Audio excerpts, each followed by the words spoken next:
Salut à tous et bienvenue sur Moto06. Alors aujourd'hui, je vous retrouve pour l'essai de la Suzuki V-Strom 800 DE. Serge Magnéto.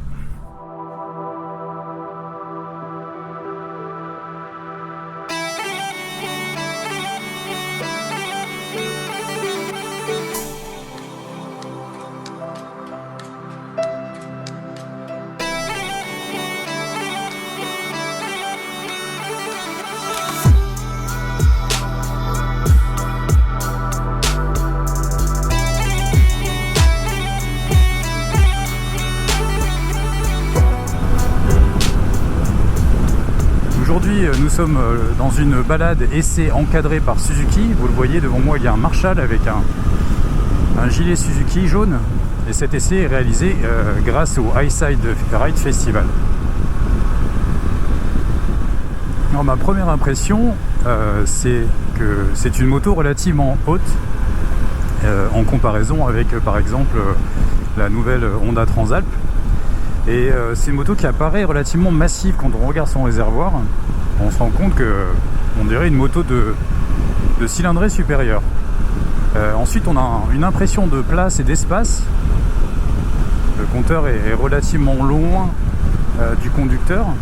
Mais ce qui est intéressant, c'est qu'il est placé relativement haut. Et du coup, on a juste besoin de baisser les yeux pour voir l'affichage. Alors l'affichage de ce compteur, comme je l'ai décrit sur la GSX 8S, c'est exactement le même que sur la vitesse. Voilà, donc je ne vais pas vous refaire toute la présentation du compteur. Je vous invite à regarder la vidéo de la Suzuki GSX 8S et vous comprendrez que c'est un compteur ultra complet, mais vous le voyez de toute façon à l'image. Ce compteur est très lisible, il est en couleur, il est magnifique et toutes les informations essentielles sont présentes.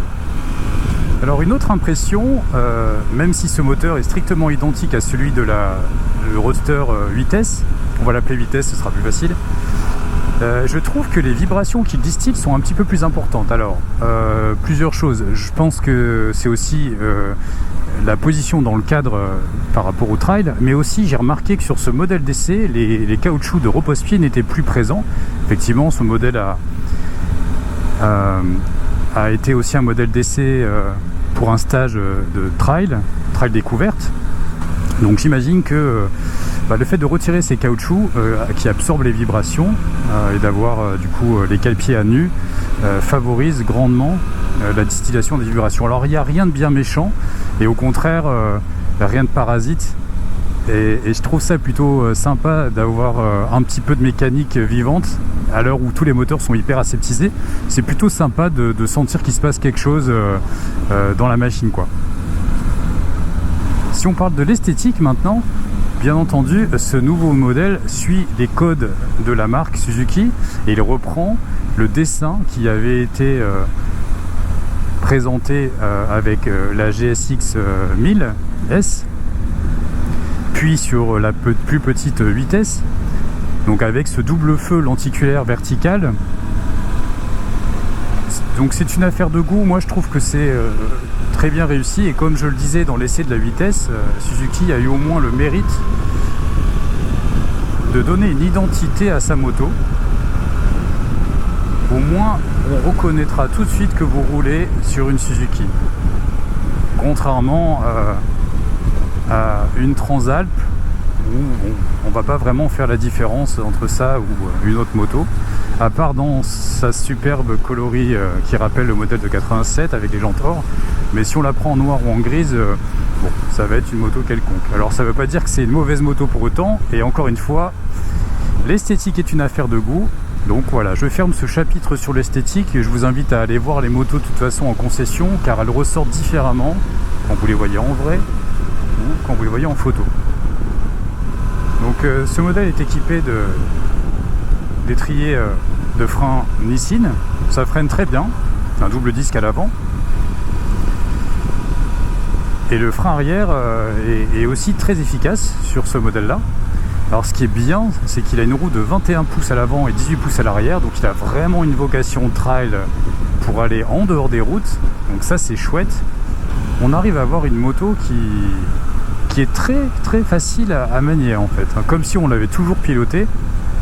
C'est vraiment aisé. Alors il va falloir voir dans les manœuvres un peu plus lentes, parce que ce modèle est un petit peu plus lourd que ses concurrents directs.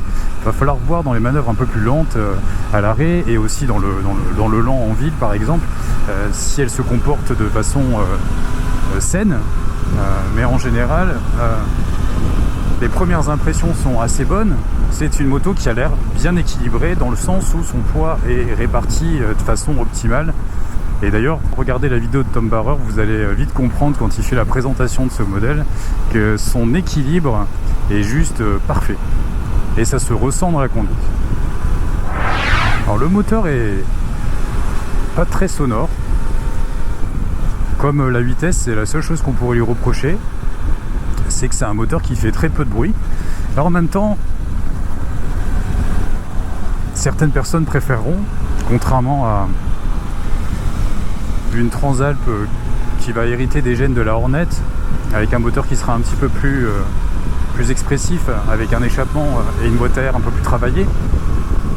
Celui-ci il est plus feutré, on l'entend pas vraiment, mais c'est pas dérangeant parce que finalement quand vous êtes amené à faire de longs parcours, ça peut aussi être fatigant à la longue d'avoir un moteur qui fait trop de bruit. Et les suspensions gomment beaucoup de choses quand même, elles sont vraiment très bien réglées. Alors on le voit, tout est réglable sur ces suspensions. Et ça c'est vraiment un très bon point pour Suzuki, parce qu'on va pouvoir régler sa moto exactement à son poids et aussi selon son utilisation.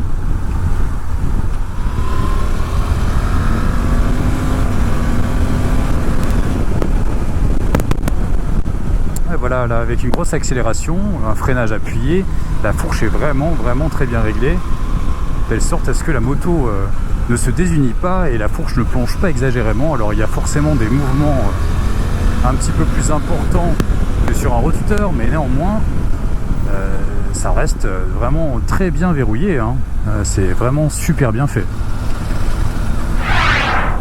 Alors cette moto est équipée de pneus mixtes, donc bon, ils sont faits à la fois pour la route et pour les chemins. Donc on a un petit peu le meilleur des deux mondes, mais il ne faut pas non plus la pousser trop dans ses retranchements, même si ça tient quand même correctement le pavé, mais il faut quand même faire attention à la mise sur l'angle. Quand on dépasse un certain angle, elle aura tendance à tomber un petit peu, mais c'est pas gênant, c'est juste il faut le savoir et le sentir. Alors ce modèle est équipé du shifter à la montée et à la descente. Le levier de frein est réglable en écartement, comme l'était celui de la vitesse.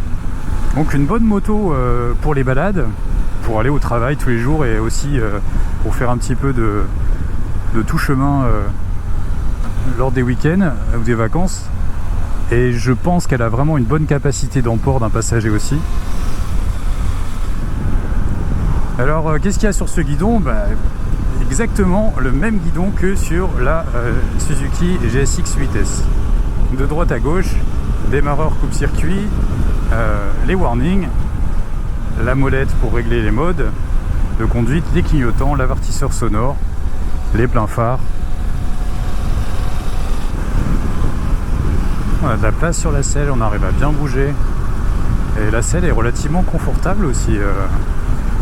Je pense que c'est une selle d'origine, elle est très très confortable. Vraiment on dirait un canapé la moto. Cette Suzuki a vraiment une position de conduite très reposante, on est assis naturellement avec le dos droit ou légèrement courbé, les mains sont à la bonne hauteur, vraiment une position de conduite idéale pour mon gabarit en tout cas, puisque je vous le rappelle, je fais 1m78. Alors vous voyez, je suis rentré un petit peu dans les modes. C'est strictement les mêmes que sur la 8S, le Roadster. Ce que je trouve étrange, alors on peut déconnecter le traction control. J'imagine qu'on peut aussi déconnecter l'ABS. Ce que je trouve étrange, c'est qu'il n'y ait pas de mode gravel ou hors piste à proprement parler, qu'on puisse sélectionner juste par une pression au guidon. Je sais pas si c'est le cas et si jamais il n'y a pas cette possibilité, je trouverais ça dommage d'avoir bardé cette moto de tant d'électronique pour au final ne pas profiter d'une cartographie spécifique et pré-réglée. C'est le cas sur la Transalp par exemple, elle a un mode gravel qui est apparemment très bien fait, que j'ai pas pu tester, vous regarderez la vidéo parce que l'endroit où je voulais aller était fermé. Mais ouais, effectivement, ce serait vraiment dommage qu'il n'y ait pas cette option et cette possibilité sur cette Suzuki. Alors si vous me demandez laquelle je choisirais entre la nouvelle Honda Transalp et cette Suzuki, je pense que je me laisserai plus facilement séduire par cette Suzuki de par son look premièrement, parce qu'elle a une vraie identité, et ça pour moi c'est important. Alors on aime ou on n'aime pas. Et aussi je trouve que l'ensemble est plus homogène. Étrangement, je serais peut-être porté sur la nouvelle Transalp avant d'avoir essayé les deux. Mais maintenant que j'ai essayé cette Suzuki, je trouve l'ensemble plus homogène et plus convaincant que la Transalp. Alors attention, hein, la Transalp est néanmoins une excellente moto. Et elle mérite à être essayée. Et je pense que ce sera après de toute façon une affaire de goût. Mais pour moi en tout cas, c'est cette nouvelle Suzuki que je choisirais.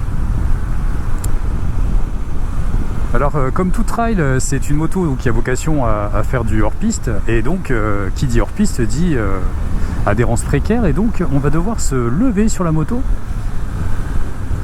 Alors qu'est-ce que ça donne la position debout sur cette bécane? Eh ben c'est chouette, c'est tout naturel. Voilà, j'ai les hauts des cuisses qui se calent naturellement sur le réservoir, et les bras relativement bien tendus, avec une légère cassure. Ce qui permet de continuer à piloter la moto même en position debout. Vraiment super agréable. Aucune gêne au niveau des pieds, au niveau des talons. On a bien la machine entre les cuisses. Ah, vraiment, hein, une moto à essayer. Très facile d'utilisation.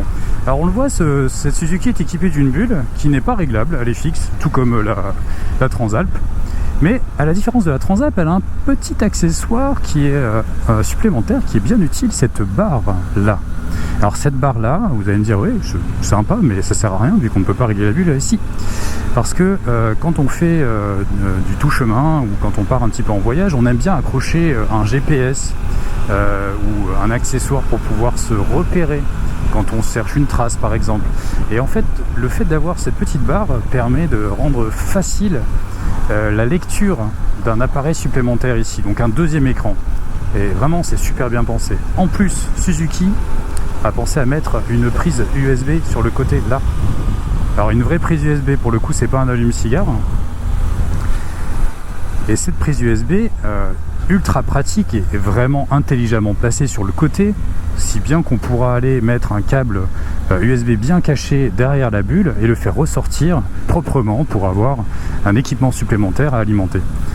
Ah, moi je trouve vraiment cette moto a été très bien conçue. Elle est arrivée un peu tard sur le marché du trail puisqu'elle arrive bien après la Ténéré 700, mais finalement c'est pas plus mal parce que c'est une moto qui a été soigneusement pensée et très homogène. En tout cas, quand on la voit comme ça en magasin ou même sur les photos, on ne se douterait pas que c'est une moto qui est aussi agréable et facile à conduire.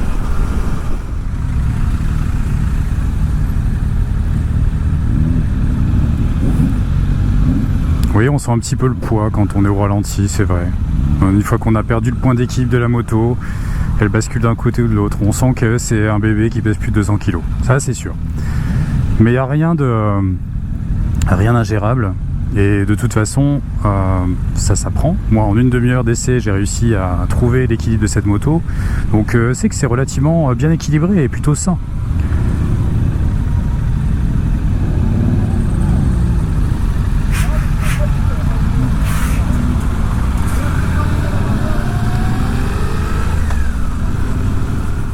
Après, la question, ça va être, quand on va commencer à faire un petit peu de tout chemin, est-ce que son poids ne va pas être un problème? Bon, ça, il va falloir tester, mais ce sera peut-être pour une prochaine vidéo. Si vous avez eu la chance de tester ce modèle, n'hésitez pas à partager votre expérience en commentaire. Et voilà, c'est déjà la fin de cet essai. Je vous remercie d'avoir regardé la vidéo et si vous l'avez aimé, n'hésitez pas à mettre le fameux petit pouce en l'air, peu importe la couleur, et abonnez-vous à la chaîne, ça donne une motivation supplémentaire pour continuer et mettre du contenu plus régulièrement. Je vous dis à très bientôt pour un nouvel essai.